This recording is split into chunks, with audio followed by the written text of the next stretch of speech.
Today we're going to use the seed stitch to fill in small little rocky sections around our pond for the 3D lily pad pond stitch along.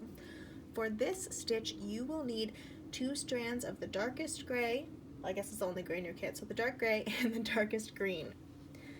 And to make the seed stitch you can start anywhere in any of these sections you want. I'm going to start over here and we're just going to bring our needle up inside that section and make a short little stitch in any direction you want, like so. Now we're going to come up inside that space again and make a short little stitch in another direction, slightly overlapping our last stitch. And I'm going to keep doing that, making short little stitches that overlap as I fill in this shape.